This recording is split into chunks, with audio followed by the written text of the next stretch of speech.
Од една страна, за изненадување беше тоа што интерпелацијата беше поднесена пред истекот на 100 дена од изборот на владата, поточно на 71-иот ден откако е презедо функцијата министер за надворешни работи, и покрај тоа што и претходно, само на 34-тиот ден од моето назначување, на 4 јули 2017 година, на покана од председателот на Комисијата за надворешна политика на Собранието, реферирав во детали за мојата работа во првите 30 дена.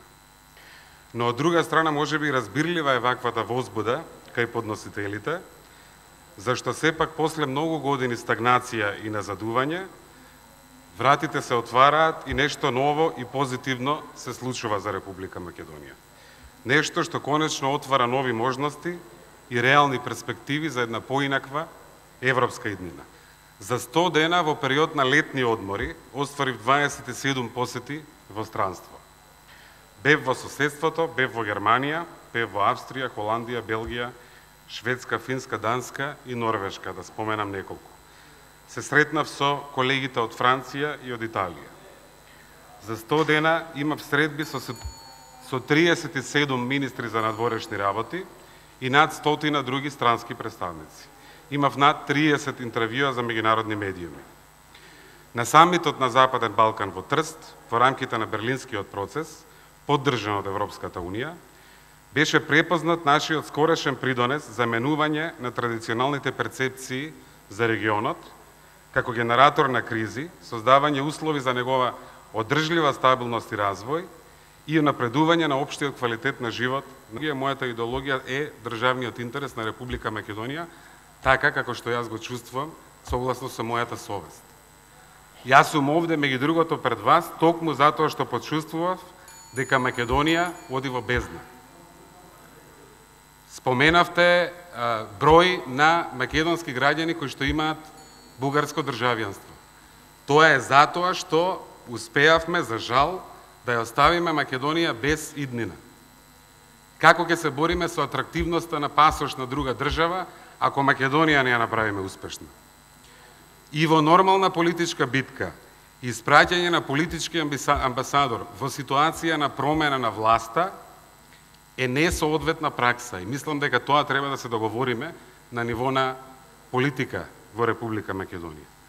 Ние, за жал, немавме и ден денес се уште немаме нормална политичка битка, каде што разликите ќе бидат идеолошки. Имаме ситуација на пустош, највидливо илустриран со 27 април, кога државата не висеше на конец, и затоа кадровската политика, кој ќе го представува во Брисел планот 369, кој ќе отвара врати, ќе ја донесам јас како министер за надворешни работи, владата и председателот на Република Македонија. Моја проценка и прочем епилогот на оваа приказна тоа го докажа, е дека во овој момент таква работа не може да се довари на тој човек. Одам кон третата точка, прашањето на бегалците и мигрантите. Сметам дека дискусијата по ова прашање е наметната, штетна и прави едно грде лице на Република Македонија во светот, бидејќи сакаме да бидеме активен чинител и одговорен партнер во меѓународните односи, како држава во која се негуваат и практикуваат европските вредности и принципи. Континуираните обиди за дефокусирање на јавноста, ширење на вести кои создаваат чувство на неизвестност и страв меѓу граѓаните од мигрантите и бегалците, мора да престанат. Одговорно тврдам дека на сите средби со странски представници, ниту еден соговорник нема побарано Република Македонија да стане земја дестинација за прием на мигранти и бегалци. 2015 година е одговорноста, отидовте кај бегалците. И всушност со политика која не однесе во ќорсокак, тука го цитирам претходниот комесар Штефан Фуле, со оценка дека Македонија е заробена држава, тука ја цитирам Европската комисија, во меѓународна изолација, со многу малку пријатели, несигурна во себе, уплашена и комплексирана, отидовме на добар пат огромен број од граѓаните, нашите, да ги направиме бегалци.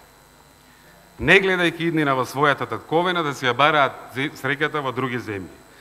Додека сум јас министер за надворешни работи на Република Македонија, Македонија ќе води зрела надворешна политика. Нема да бега од проблеми, туку ќе ги решава.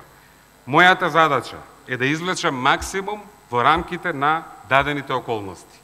За 100 дена меѓународниот рейтинг на земјата е драстично подобрен и вие се среќавате точно со меѓународни представници, веројатно тоа сте го чуле.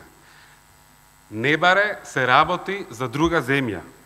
Ме доведувате во ситуација да се бранам поради успесите на Република Македонија во моето портфолио на надворешната политика. Поради тоа што ги поправам односите што вие сте ги расипале. Јас сакам вие да сте задоволни, но ако цената за вашето задоволство е Македонија да биде неуспешна, да нема пријатели и да нема перспектива, тогаш е подобро да не сте задоволни. Живееме во време на неизвестност, на глобална, европска и регионална неизвестност.